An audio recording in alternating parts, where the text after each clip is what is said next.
Netball একটি অসাধারণ সুন্দর খেলা।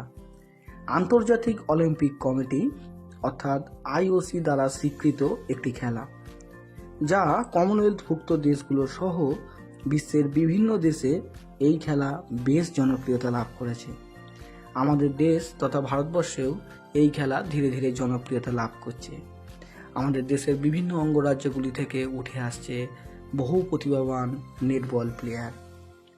আমাদের হাওড়া শহরের বাক্সারায় অনুষ্ঠিত হয়ে গেল এই নেটবল খেলার একটি জাতীয় স্তরের প্রতিযোগিতা।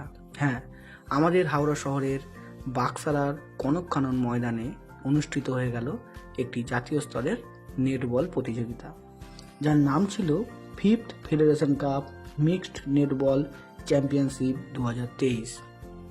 এই প্রতিযোগিতায় 8টি অঙ্গরাজ্য থেকে বিভিন্ন দল অংশগ্রহণ করেছিল। সত্যি আমাদের হাওড়া শহর বরাবরই একটি খেলার শহর। আমাদের শহর থেকে উঠে এসেছে বহু ফুটবল, ক্রিকেট, ভলিবল, বাস্কেটবল সহ কবাডি প্লেয়াররা।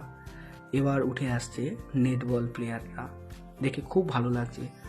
আর এই প্রতিযোগিতা দেখার জন্য বহু সাধারণ মানুষ ভিড় জমিয়েছিলেন, কারণ এই খেলাটা বহু মানুষের কাছে এখনো অজানা। সত্যি আমার কাছেও অজানা ছিল। খেলাটি দেখে জানতে পারলাম যে প্রত্যেকটি দলে 7 জন করে অংশগ্রহণ করেন এবং প্রথমার্ধে 15 মিনিট খেলা হয়। 3 মিনিট বিরতির পর আবার দ্বিতীয়ার্ধ শুরু হয়। এই খেলায় মূলত পুরুষ এবং মহিলা উভয়ই অংশগ্রহণ করেন। সত্যি খেলাটি বেশ জনপ্রিয় খেলা। আশা করব আমাদের দেশেও এই খেলা ধীরে ধীরে জনপ্রিয়তা শিখরে পৌঁছে যাবে এবং আমাদের হাওড়া শহর তথা পশ্চিমবঙ্গ থেকে বহু প্রতিভাবান নেটবল প্লেয়ার উঠে আসবেন এবং যারা আমাদের দেশ তথা আমাদের রাজ্যের মুখ উজ্জ্বল করবেন এবং বিশ্বে এই নেটবল খেলায় আমাদের দেশ একটা উন্নতির শিখরে পৌঁছবে, এই আশাই আমরা করি।